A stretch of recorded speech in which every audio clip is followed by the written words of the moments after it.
Tingnan nyo naman.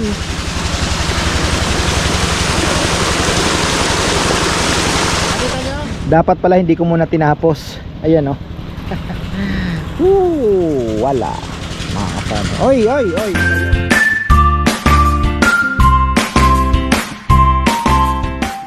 Ayan mga ka-farmer, isang magandang buhay. Share ko lang yung ating patubig.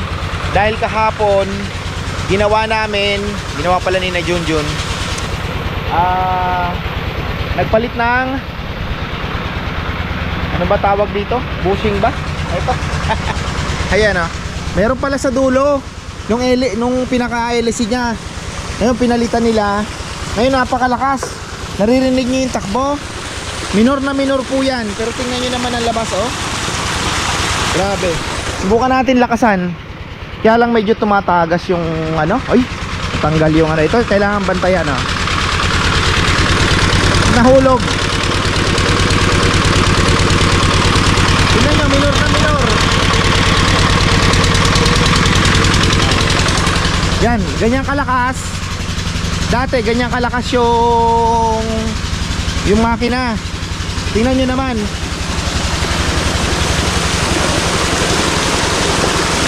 Nakita nyo? Yung labas talagang nakapuwersa. Pero medyo nakatodo yan. Ngayon, pag mininor natin yan, napakatipid po sa crudo.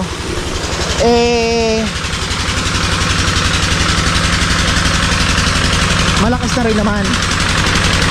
Kita nyo?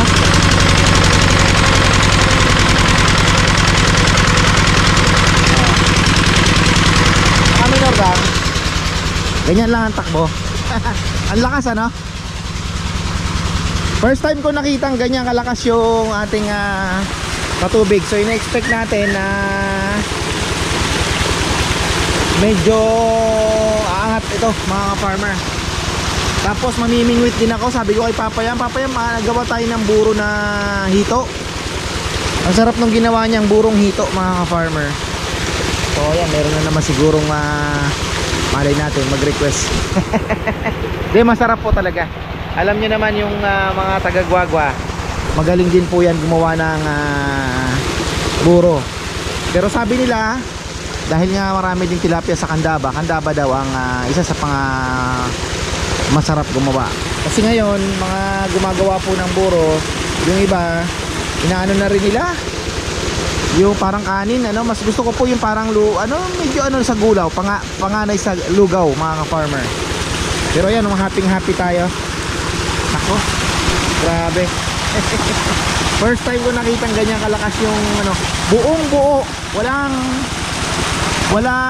Hindi po biyak yung paglabas pa lang dito sa bibig nung buong buo na. So expect natin maganda po ang ating at the same time, tingnan nyo naman ang takbo, tak lang.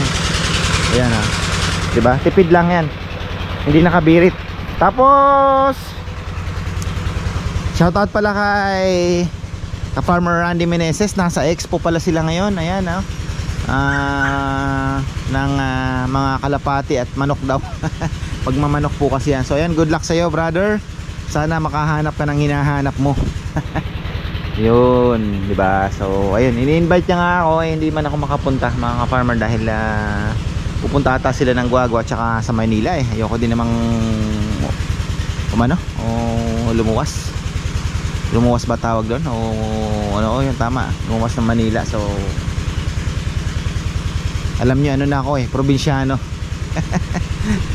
Minsan gusto ko din mag-trip na alam niyo na, yung magbabas lang. Sarap din naman. Namimiss ko din naman yon, especially yung ako po ay nagbabarko pa pagka nagre-report ng magsaysay. Minsan gabi na nakakauwi dahil talagang traffic, di ba? Marami kang inaasikaso, pero masarap din mag-ikot-ikot, especially Quiapo and Divisoria mga ka-farmer. Ikaw mag-isa yung papuntahan mo tapos kain ka lang kung saan. Yun ang namimiss ko. Pero ayan subukan natin mamingwit, gagawa ng hito. Tapos tingnan natin, time check 9 o'clock na mga ka-farmer. Ayan, kakabukas ko ng 8:30 siguro ako nakapagbukas. Mas late na ako, napuyat po kami. May pinuntahan tayong napakahalagang gathering. Ayan, medyo na late na po kami. So ayun, Tingnan natin to. Pero isasagad ko to hanggang gabi na siguro. Babantayan lang natin. Maya tine-check yung patubig talaga dahil yung tubig yun dun sa radiator kasi mag-overheat po yan. Pero na-experience ko naman, hindi naman siya nasisira, namamatay. Sobrang init, namamatay siya. Pag malamig, pwede mo na ulit paanda rin. Kaya lang may konting problema, parang tumutulo yung langis niya. So ayan, magdadagdag na lang tayo ng konti para hindi maano yung langis. Kailangan na naman natin si tatay. Tayo natin maipon yung hito dito sa binabagsakan ng tubig. Pero mas ano po sa gabi, mas active sa gabi yung mga hito. Talagang tumatalon pa. Pero pagka umagang ganito, medyo hindi gaano walang ganong sumasalubong. Ayan, balikan natin tong ating pinapatubigan mga ka-farmer. Grabe, talagang ako'y amazed. Oh, ayan yung marker natin target natin mapalubog yung anong yan dahil sobra malakas ang tubig natin mga ka-farmer. Minor. Oh, wala pa ako nakikitang hito. Tilapia pa lang. Ayan Mimingwit pa naman ako ng hito. Sana makahuli ako. Oh, mukhang may ano na to may huli na yata ito Oh, may huli nga. May huli. Oh, tilapia yan. Oh, may huli. Iniwan ng mga boys.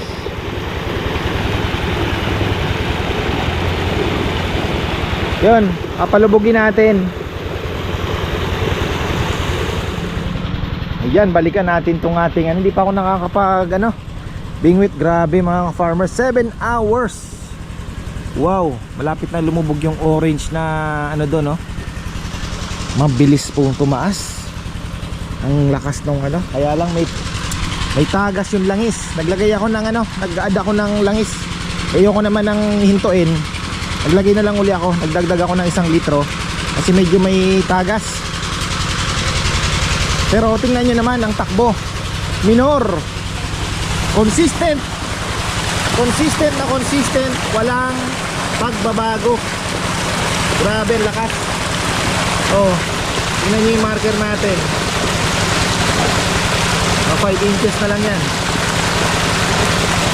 Bago magliwanag ay bago magdilim ay na yan, palubog na. Bilis nawala na yung tungtungan doon.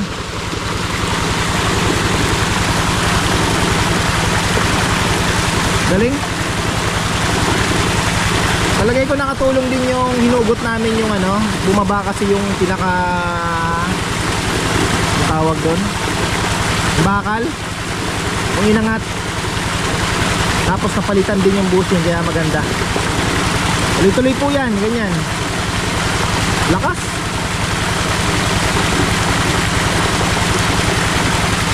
Solid ayos.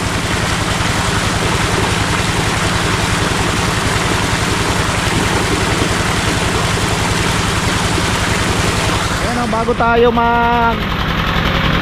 mamingwit mga farmer, tingnan natin to. Wow, kanina pa yan. Lagay muna tayo. Ayan loaded na naman.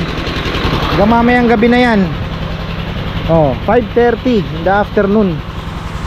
Wow, halos lumubog na po. Kaya natin palubugin yung marker na yan ngayong araw na to, ngayong gabi. Ayun yung saan ba? Ba tinuturo ko? Ito ba? Ayun mga ka-farmer Ayan. Kaya natin palubugin yan sa sobrang lakas ng tubig. Galing So kaya pala kung ganito kalakas itong pond na to, kaya natin ng weekly, isa lang. Kunyari every Sunday pag mapupuno siya. So susunod na naman natin patubig, Sunday na naman. Mami-maintain natin yung lalim. Kasi malakas po. Siguro yung 1 cubic meter nito kung bibilangin mo, kaya siguro sa mga 15 seconds mapupuno yung 1 cubic meter.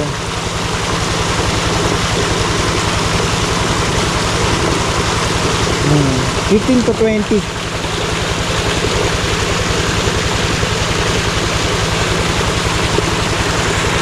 Hanap ako ng try ko mamingwit. May mga tumatalo ng hito kanina. Nagbablog ako doon sa Pigeon Loft. May mga tumatalo na pong hito. Malamang na andito na. Subukan natin. Kumuha ko ng konting laman loob sa tinadtad na kilawin ni Rambo. So kaya natin lalagay yung camera. Ito ang mahirap dyan. Ito ang mahirap dyan mga farmer. Baka mahulog ang camera. Ayan. Oh, di ba?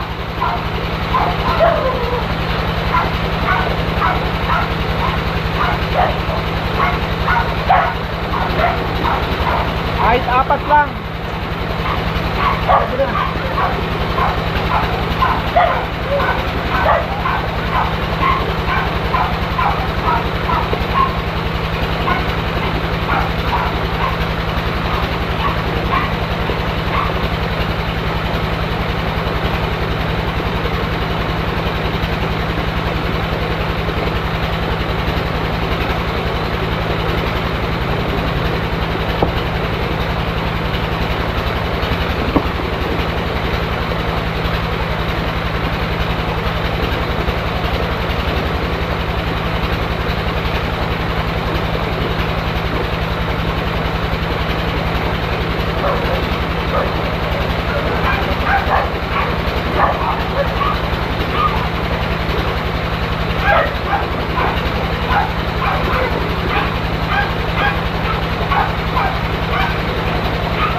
Wala ng pain. Tilapia.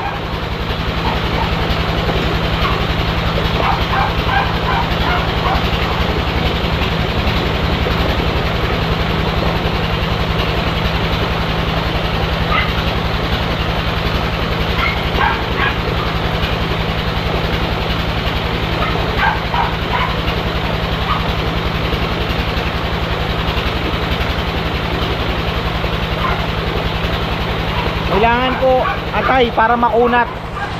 Ayan, atay na ang pain, atay. Dalawang pamingwit.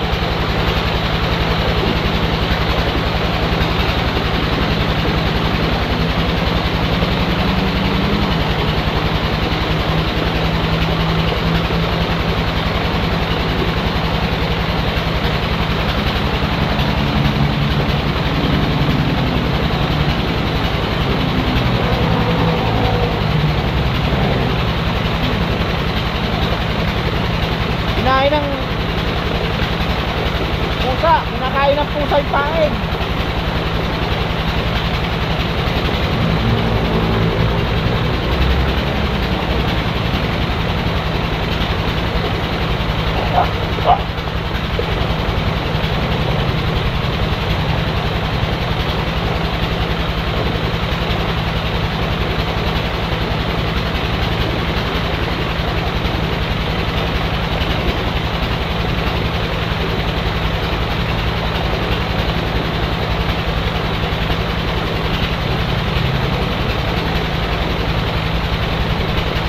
Puro tilapia.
sa kabila. Nako mga ka-farmer, naabot na tayo ng dilim, wala pa. Kaya pala medyo pahirapan na din ang ano ang pag-bingwit ngayon Psst! Uy, tanggol. Ano, atay na nga yung pinapain ko eh. Kasi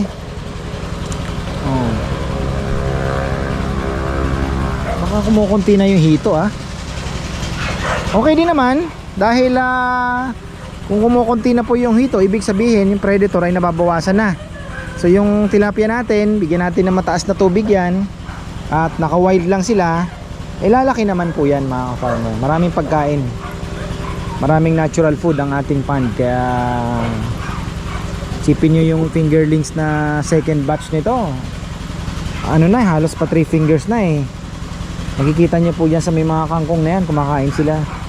So ano lang, panahon lang, nakakatakot lang po during April at May dahil nando na yung transition po nung tag-ulan yung thunderstorm ang nakakatakot. Bigla pong mainit na mainit, biglang uulan ng malakas.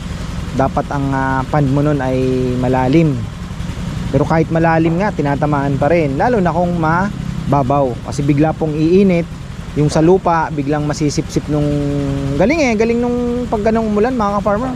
Pag inano mo yung tubig, napakainit ng tubig. Although ang tilapia kaya niya, pero wag naman sobra. Yung dissolved oxygen pag nawala na, doon na nadadali.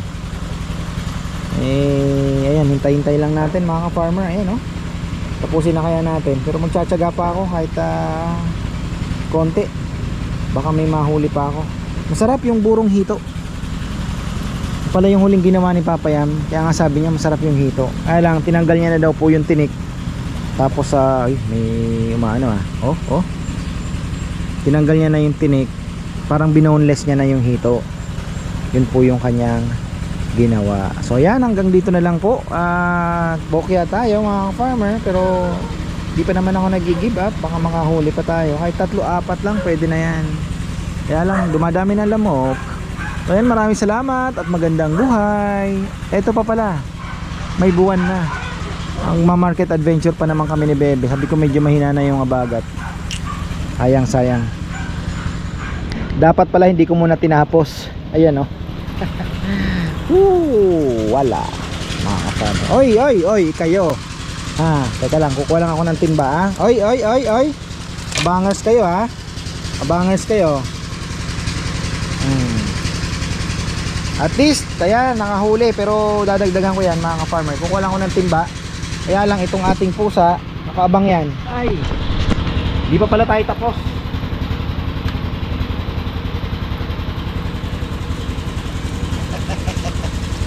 2-0.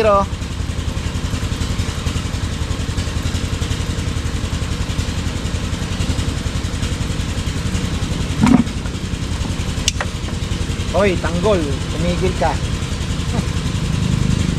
Umayos ka. Sa impain.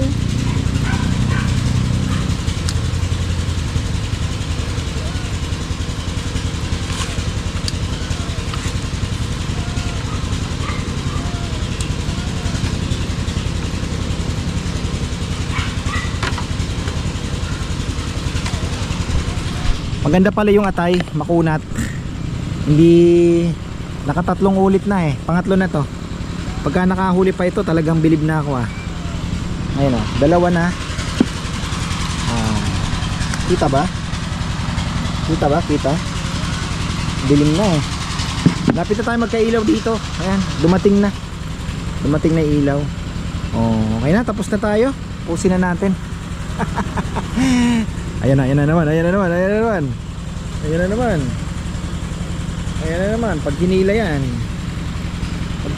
tinakbo, pipitiking ko na lang yan. Sige. Tilapia Ay, tilapia.